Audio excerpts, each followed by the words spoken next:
that fog, remove that box, exploit a hole in the Firefox. Hacking is about bringing in. Sveiki visi, BSQ vėl čia su jumis ir tęsime tai, ką pradėjome praeitoje pamokoje. Iškart šokame į kodą, šį kartą nieko dasididinėti nereikės ir mums reikia susirasti, kur yra mūsų tas label. Ir mums po jo reikėtų dasirašyti šį bei tą. O tai būtų edit min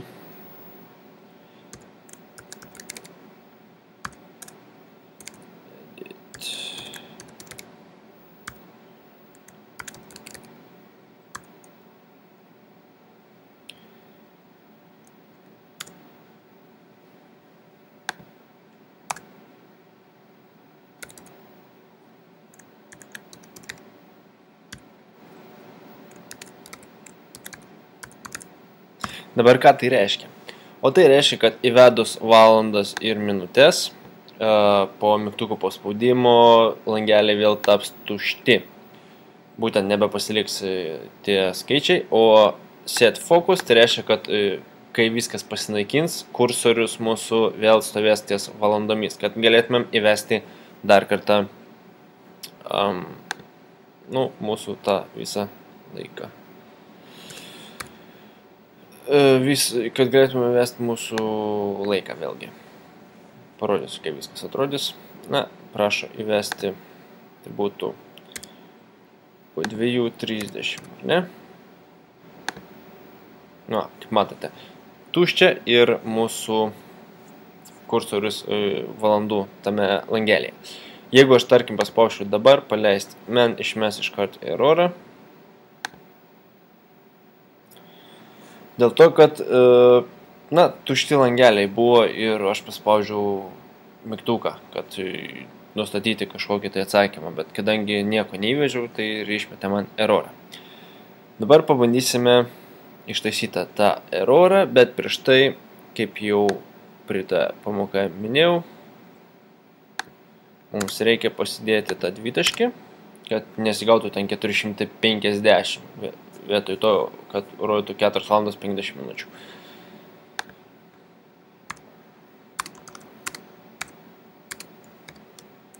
Štai taip. Ta bėdelė ištaisyta. Ir dabar mums reikėtų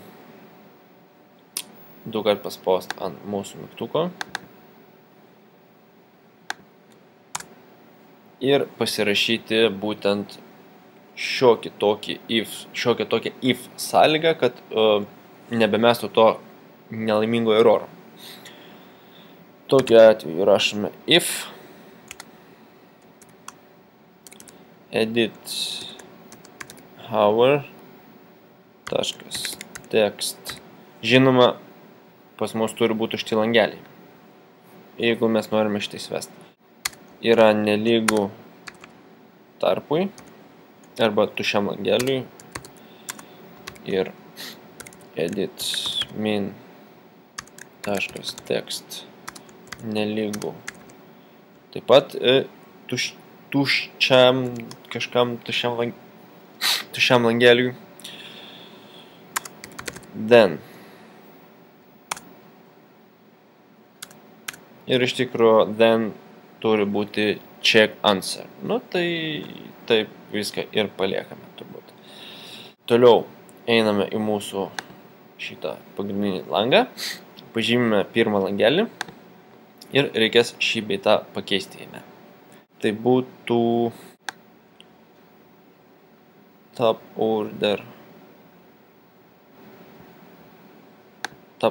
pakeisti į 0, kitą langelį pažymėti, top orderį pakeisti į vienetą. Tada reikia pažymėti mygtuką. Jis turėtų būti dvejetas. Na, jis čia jau yra dvejetas, čia viskas taisyklingai. Ir tada patį pažymime patį programos langą, tą T formą, mainą, pagrindinį, nežinau. Ir kur yra active control, mums reikia pasirinkti add hour. Čia reiškia, kad tik paleidus mums programą nereikės paspausti su pelyte būtent į valandas, į tą langelį valandų, kad galėtumėm pradėti vesti. Paleisim programą ir iš karto žymeklis kursorius bus valandų langelėje. Tai būtų, gerai, čia būtų po 4:50 berods, ar ne?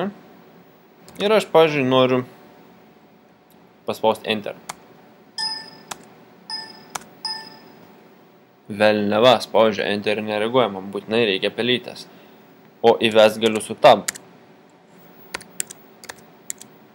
Matot, spaudinant Tab. Bet paspaudžius Enter ir neįsiveda. Ta prasme, nesureaguoja programa. Taigi, ištaisysime šitą velniavą. O tam mums reikia pasižymėti pirmą mūsų langelį. Tada eiti į Object Inspector ir pažymėti eventus. Ir susirasti, kur yra OnKPress. Štai čia ir spausti tos 3 taškelius. Ir įsivesti sąlygą. If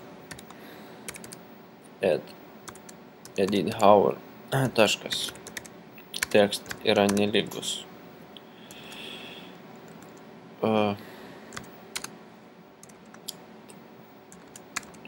tarpui, kaip sakant, ir taip pat su minutėm.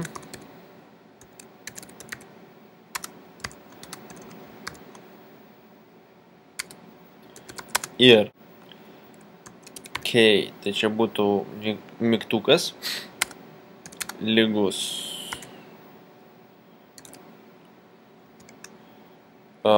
hard tai būtų, na jau minėjau, tai būtų kažkoks ženklas. O klaviatūroje 13 skaičius yra būtent Enter mygtukas. Čia, jeigu nežinote, nes jie yra sunumeruoti.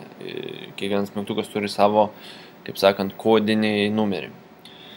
Tai Enter yra 13. Taigi, then, vėl Enter spaudžiam ir begin. Rašome K, tampa tarpu. Mums tiesiog reikia parašyti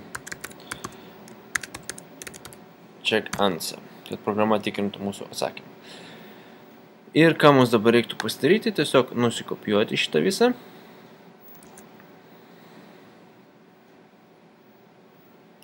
Ir kur yra mūsų antras langelis, lygiai taip pat OnKPress spaudžiame 3 taškelius ir įpastinam visą tą patį reikalą. O pabaigai mums reikia grįžti, kur yra mūsų šitas visas reikaliukas su ištrinimu iš mūsų langelio ir dar dasirašyti refresh. Nes jeigu nebus refresho, mums tiesiog paspaudus tą mygtuką, nu gerai, parodysiu be refresho, kaip atrodys. Čia klaidelė. Čia taip pat. Aha, pasirašiau 2 beginus. Man jų tiek nereik. Gerai, leidžiu. Na ir pagal idėją dabar yra po 3:30, visiškai nenaudoju pelytės. Aš tai spaudžiu, atspėjau. Bet, kaip matote, jis nesirefreshina mūsų laikrodis, tai rodo tą pačią velniavą. Būtent dėl to mums reikia dasirašyti ten, kur rodžiau refresh.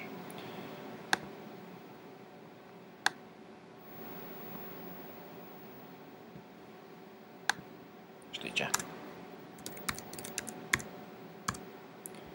Na ir dabar pagal idėją turėtų pasikeisti laikas ir leisti mums spėti dar kitą. Taigi vėl nenaudoju pelytės, 11:25, spaudžiu Enter, atsakymas teisingas ir mūsų rodiklė pasikeitė. Jeigu vėl spausiu Enter, niekas nevyks, nes nieko nesu įvedęs. Na, aišku, vėl spaudinėjant šitą laikrodis keičiasi, bet daugiau niekas nevyksta. Na, šitą ištaisysime sekančioje pamokoje. O gal dar sekančioje. Na, žiūrėsiu.